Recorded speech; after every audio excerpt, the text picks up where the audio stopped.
Opa, boa noite, pessoal, beleza? Tudo bem?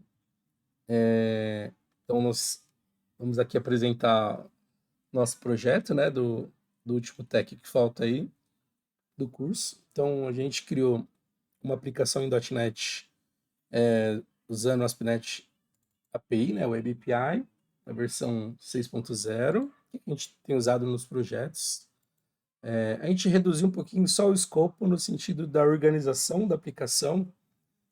Todos os outros projetos que a gente fez, a gente criou as camadas separadas, né? Minha camada de domínio, infraestrutura, serviço. A gente criava uns projetos à parte e aí fazia as referências, né, das bibliotecas. Como o foco a gente está aqui abordando essa parte do container, orquestração, usando o Kubernetes, então a gente manteve usando em camadas, mas a gente deixou no próprio, em um projeto aqui da API, mas separando as camadas, tá? Domínio, infraestrutura, serviço e a camada de inversão de controle, né? Para fazer a injeção de dependência. Então, antes da gente entrar aqui na parte do Docker, na verdade, do Dockerfile, né? Da nossa receita, e no Kubernetes mesmo, mostrando a aplicação funcionando, a gente vai dar uma passada rapidinho na estrutura da aplicação. Então, como comentei, ela é uma API, ela vai ter a controller. Então, nós vamos abordar aqui o contexto de filmes. A gente tem basicamente um CRUD de filme, consigo fazer as operações aí. Então, eu tenho essa minha controller que ela vai fazer a chamada, né, para todos os verbos aí, né, o get, push, put, delete. E aí no get eu tenho tanto a listagem quanto a pesquisa pelo ID. E aí para fazer esse acesso a gente criou uma camadinha aqui de serviço que a gente está injetando na controller. Entrando aqui na parte do meu serviço, aí eu vou fazer a chamada para o meu repositório e aí ele vai bater no banco de dados e fazer as operações, tá? A gente criou as interfaces, tá? Seguindo boas práticas ali para todas as camadas. Então tem aqui uma pastinha dentro do domínio de interface, tanto para o repositório, para o serviço. E a gente criou uma interface genérica aqui, uma boa prática também ali para ter reutilização de código, também polimorfismo, enfim. Então a gente tem a interface base, e aí a partir dela a gente apenas vai definir qual que é a classe, né, que eu vou usar para aquele repositório e qual que é o tipo de dado da minha chave, né? A mesma coisa para a camada de serviço. Falando um pouquinho da infraestrutura, a gente utilizou o Dapper para simplificar aqui. A gente está usando o banco de dados MySQL. A gente poderia adaptar também para o Entity Framework, mas a gente já fez outros projetos também mostrando o Entity Framework funcionando, tá? Então a gente separou aqui uma pastinha onde eu vou ter esse namespace, onde eu estou centralizando a gestão das consultas na SQL. E aqui eu vou ter meu repositório propriamente dito. Igual comentei, a gente usa o Dapper aqui para simplificar. Ele é bem recomendado você poder utilizar as queries, tem uma performance legal ali para você implementar. Um mini ORM, na verdade, né? Ele é um pouquinho mais simples ali. Então, os nossos métodos aqui na camada do repositório, eles têm a mesma estrutura, ideia. Então, eu vou buscar a partir de uma enumeração, onde eu defino aqui quais são as minhas consultas, né? Atualização, exclusão, listagem. Ele vai pegar essa enumeração e a partir dela ele vai no meu método que vai definir a query, esse getSQL, né?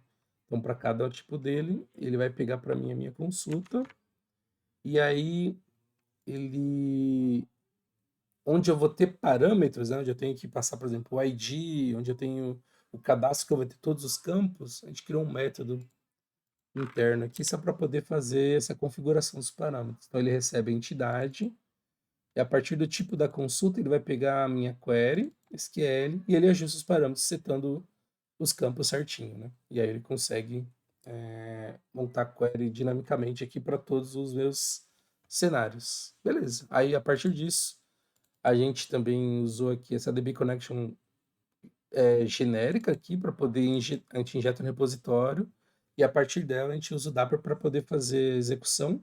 Quando eu não preciso de um retorno, só vai processar ali o cadastro, a exclusão. E aí então eu trabalho com o Query, que é um outro recurso que eu tenho aqui do Dapper para poder fazer as consultas e aí eu retorno meu set de dados, né, para poder trabalhar aí no projeto. E aí, como esse repositório está injetando a conexão, lá no nosso projetinho aqui de versão de controle, na classe Startup, A gente faz a configuração dele, que ele puxa do meu arquivo de conexão, a connection string, e aí ele faz aqui a configuração, né?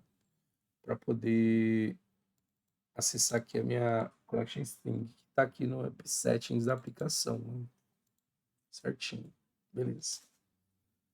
Beleza, então essa é a estrutura da aplicação. Domínio, identidades, infraestrutura.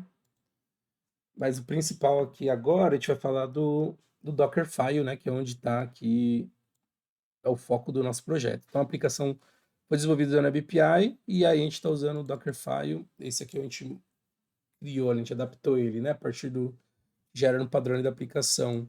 Então ele está usando aqui a imagem do ASP.NET na versão 6 como base e a gente está expondo as portas padrões ali, né? 80, 443. E aí ele copia isso no diretório que a gente vai trabalhar, esse diretório de aplicação. E aí eu tenho essa imagem complementar do .NET SDK 6. E aí aqui ele vai rodar o meu projeto, ele vai fazer um .NET Restore, depois um .NET Build, baseado aqui nos diretórios que eu tenho onde está o meu arquivo CSProj. E aí ele vai fazer todas as referências do meu projeto aqui.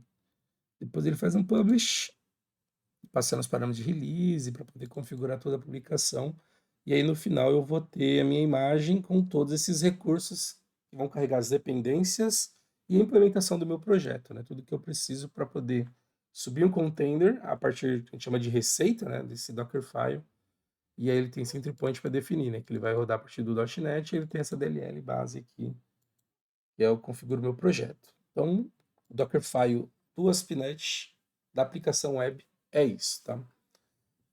Aí, além disso, como a gente está fazendo a conexão com o banco de dados, a gente implementou também, aqui dentro da pastinha de resources, um Dockerfile com um banco de dados. Então, a gente está, igual eu comentei, a gente está usando uma SQL, e aí aqui eu defino minhas variáveis de ambiente para definir já a minha senha root, o meu banco de dados, o meu usuário, e aí o legal é que eu consigo usar esse comando para ele copiar um script SQL nesse diretório que ele faz a inicialização ali, quando ele sobe o servidor com o meu banco de dados. Então, quando ele vir nesse entry point, esse meu script ele vai criar para mim a tabela, vou te deixar aqui no mesmo diretório, né?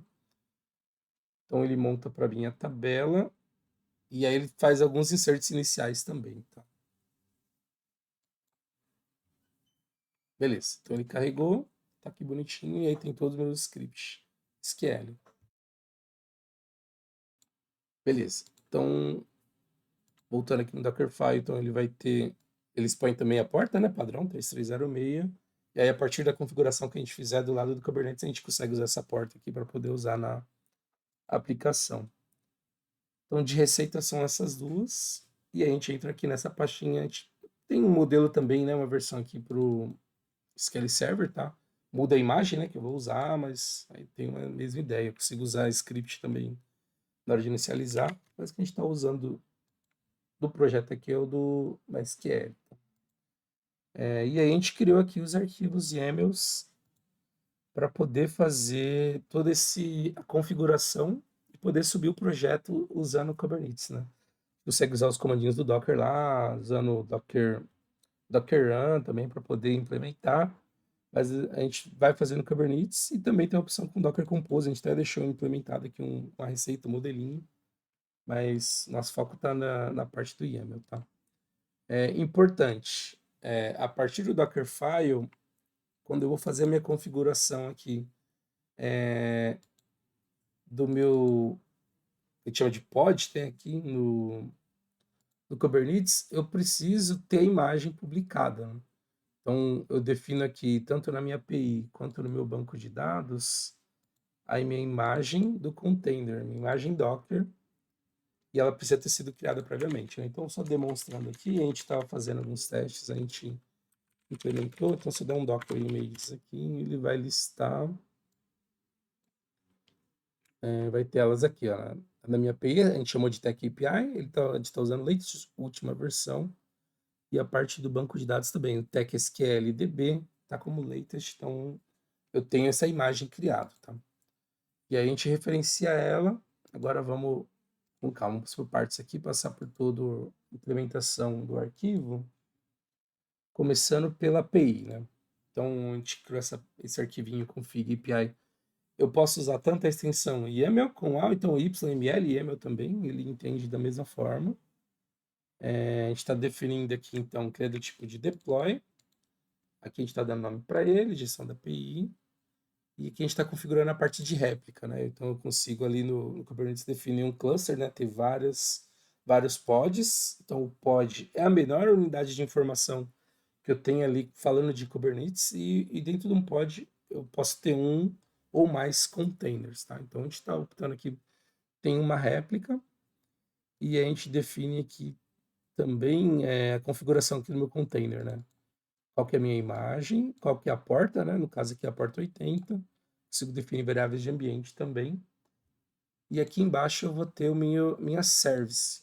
Então, quando eu trabalho com pod ou deployment também, eu estou definindo a imagem, as configurações para subir o meu pod, a minha aplicação de fato. E aí, para poder disponibilizar ela, por exemplo, para poder fazer a conexão entre diferentes pods, ou poder fazer permitir o acesso a partir, por exemplo, do nosso host ou de um outro servidor, aí eu preciso criar um outro YAML do tipo service. Aí nesse service eu consigo configurar isso. Então eu consigo definir, por exemplo, esse trust, né, esse chaveamento, que a gente chama de forward, né, da porta. Então eu vou fazer um encaminhamento da porta. Minha porta 80 vai responder 82. E aí eu tenho alguns tipos aqui, a gente optou por usar o Node Port, né? Porque o Node Port ele permite a comunicação entre os pods e também do nossa máquina, o nosso host, né, consegue acessar também. Mas eu tenho outras opções, poder usar o Cluster IP, que aí ele permite conexão apenas entre os pods. Eu tenho o Load Balancer também, fazendo ali o balanceamento junto com essa parte de réplica. Tem algumas das outras opções, a gente optou por essa. Acho que aqui eu passei por tudo. Beleza. E aí eu tenho também a minha receita do banco de dados, né? Então estou fazendo um deploy também. Estou dando esse nome para ele aqui de MySQL Server. E aqui está a imagem que eu comentei, né? A porta aqui é a 3306, que a gente está disponibilizando. E aí aqui eu uso meu serviço para poder usar a porta ali para ele poder comunicar entre a aplicação. Então, estou definindo aqui a porta 3308, porque, por exemplo, se eu tiver uma SQL no meu host 3306, pode dar conflito ali, então a gente alterou essa porta, tá? E estou utilizando o mesmo tipo de serviço usando o Node Port. Então, só confirmando aqui no App Settings, ele está apontando para 3308, então aí ele consegue acessar a aplicação. Tá? E aí, para finalizar aqui essa parte dos YAMLs, eu tenho uma parte de rede também, eu consigo definir uma policy aqui para ele permitir o acesso, né, na rede. E aí eu consigo também permitir essa comunicação entre os recursos que estão dentro do meu Kubernetes ali também, tá? Dos pods. Então, o que a gente vai ter aqui vai ser um pod para API, um pod para o banco de dados, e através da rede a gente vai conseguir fazer essa conexão entre eles, tá? Então, a gente vai demonstrar esse cara agora. Então, só mostrando aqui. Acho que vale comentar também. A alternativa que a gente usou aqui para poder usar o Kubernetes no trabalho, a gente está usando a partir do próprio Docker Desktop. Deixa eu carregar ele aqui. A gente habilitou a feature do Kubernetes dentro dele mesmo, tá? Uma outra opção seria usar o Minikube, né? Igual o pessoal pode fazer no Windows, também faz no Linux. Mas aqui é mais prático para a gente aqui, já no próprio Docker Desktop, habilita lá a feature, né? E dá para utilizar também. Se quem quiser fazer um comentário aqui à vontade. Beleza. Eu acho que ali no uso local, né, mais prático a gente utilizar ali dentro do Docker mesmo, porque já tem ali pronto, né, pra gente, então, mais prático mesmo. Boa. Então a gente vai fazer aqui para poder aplicar. Eu preciso entrar dentro de cada diretório e a partir de onde eu vou ter os meus arquivos YAMLs, aí eu disparo a publicação, configuração, na verdade, né, de cada um deles para ele criar esse recurso para mim a partir daquelas receitas. Então eu vou criar primeiro a parte da API. Então, só Ô, confirmando ô, aqui o André, arquivo. Pode antes de falar. criar aí, só mostra aí pra gente que ainda não tem nenhum pod criado, não tem service, né? Uhum, Dá tá. um get aí neles pra gente ver que não tem nada. Exatamente, a gente teve que ver desde o início, né, desde o zero ali, e subir Uhum, nos pods e nos testes. boa. Ele mostra ali, só tem um padrão aqui do Kubernetes mesmo, mas não, ele não existe. E a gente consegue ver pelos nomes, né, que a gente define aqui nas receitas, né, que ele vai montar pra gente. O MySQL Server, o próprio de rede ali também. Network, que eu estou mostrando o network aqui também. Vou pegar ele aqui. Network Policy. Isso é uma padrão também, não é que a gente criou, a nossa chama, porque a gente vai criar a rede Postec, né? Então a gente vai implementar esses caras agora. Então a gente usa esse kubectl, né? Que é semelhante ao Docker, né? O comando Docker que a gente sempre vai passar. Então eu vou aplicar aqui a partir de um arquivo e vai ser esse config API aqui. Aí ele aparece como criado. Aí só precisa entrar agora no diretório do banco de dados. cdbb, deixa eu limpar a tela aqui. Vai dar no kubectl, apply, file, e aí vem o de banco. Beleza. E aí por fim vem o de rede.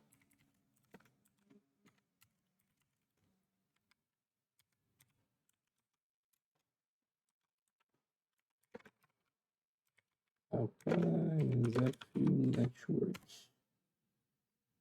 Boa. Então ele deve aparecer agora pra gente aqui. Só não posso esquecer do kubectl web service.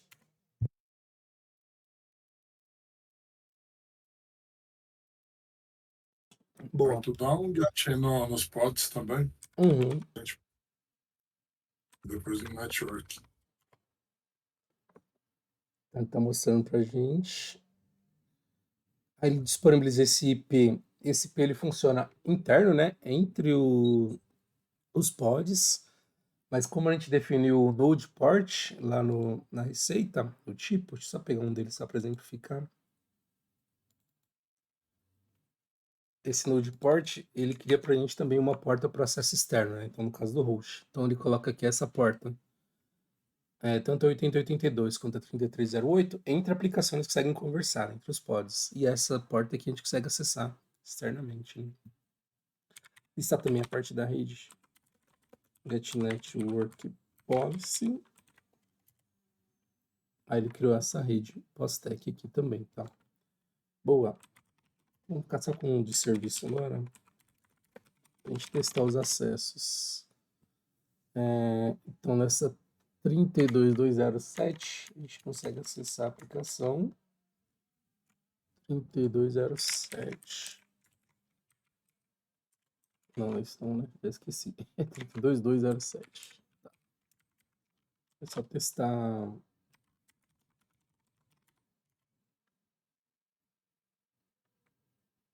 Que é aquela controller padrão, né? De Weather Forecast. A gente testar ele acessando o banco.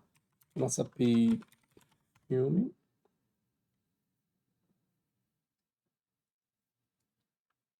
Aí ele tá buscando lá as informações do banco, né? Então, fazendo get all, se eu fizer aqui um get by ID, ele também vai funcionar.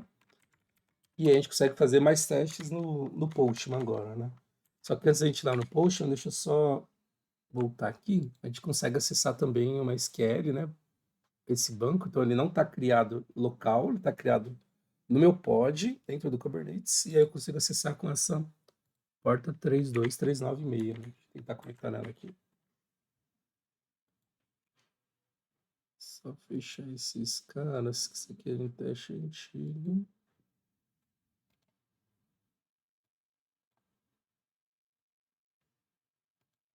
Precisamos da porta 32396, acho que é isso, né? 32396, boa. Só pegar o usuário, assim.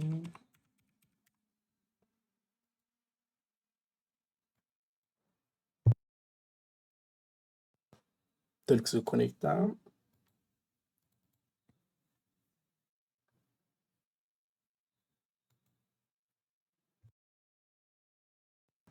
E ele já aparece o banco, né? Então, vou fazer o select aqui agora e... Opa.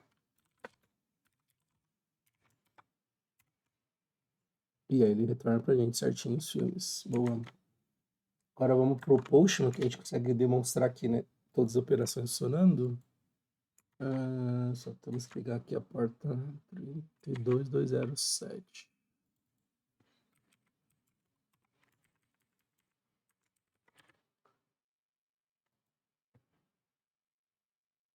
Testar aqui primeiro a chamada para listar todos, né? Ó. Beleza, funcionando. Vou fazer uma pesquisa aqui para ID, que é o segundo action que a gente tem lá, né? Tá retornando, né? O 200, verbo certinho. Testar um cadastro agora.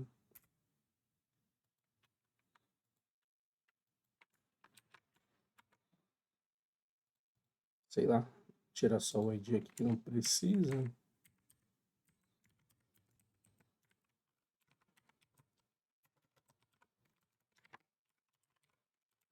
Vou colocar qualquer ano aqui, só vai demonstrar, beleza. Mandei o post.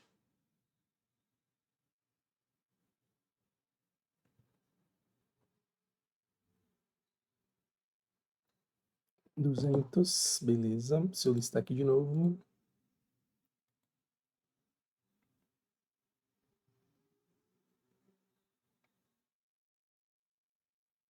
Tá aparecendo aqui o Batman de 12, né? Eu já fiz o get by ID, fiz o post também, cadastro. Vou fazer uma alteração aqui, mudar o ano dele para 2012. Aí mudo o verbo para put. E aqui eu não tenho esse. Na verdade, eu preciso colocar o ID ali embaixo, hein? Copiando aqui.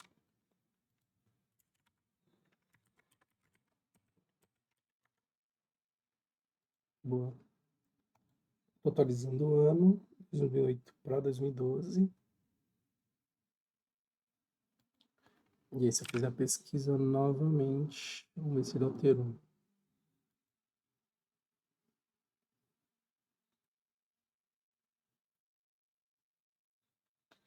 Beleza, tá trazendo já no ano certinho. E falta só testar a exclusão agora, né?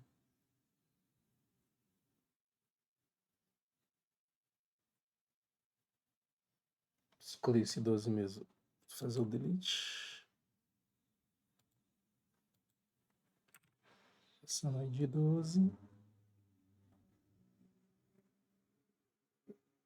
Beleza. Se eu tentar constar novamente, não vai ter mais esse filme, né? Retornou um 200, sem conteúdo, né? Mas se eu listar aqui também, só para confirmar, ele tá retornando em ordem alfabética, não vai ter o Batman ali no começo. Beleza. E aí, aqui no banco, eu consigo... Aqui a gente excluiu agora, né? Mas tem certinho. Então, a gente está conseguindo fazer a conexão da nossa aplicação com o banco de dados, acessar aqui para demonstrar, né, ela funcionando com meus pods no ar certinho aí, funcionando através das configurações que a gente fez, né?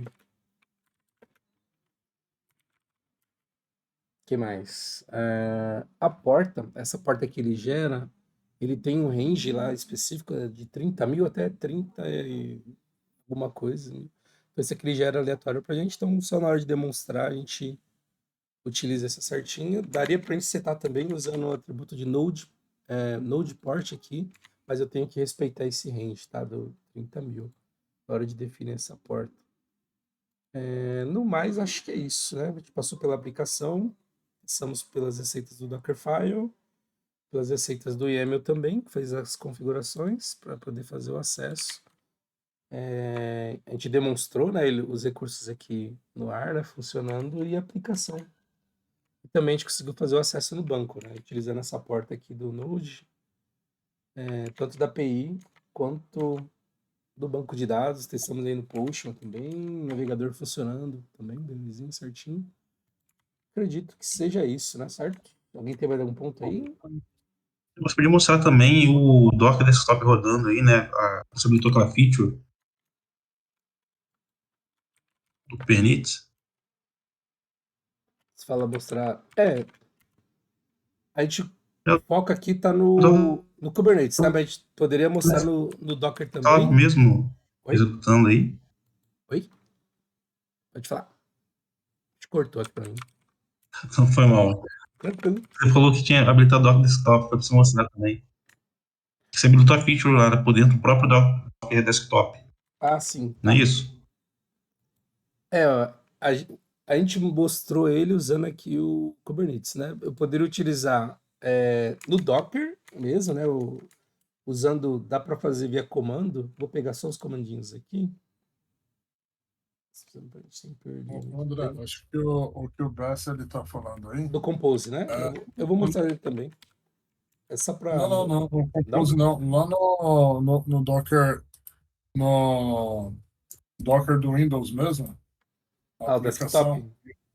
Isso, desktop, isso. Tá bom. Desktop é a feature lá onde que fica É do verdade, eu habilitar comentei. Beleza. Eu vou carregar ela isso. aqui. Tá carregando a tela, já mostro.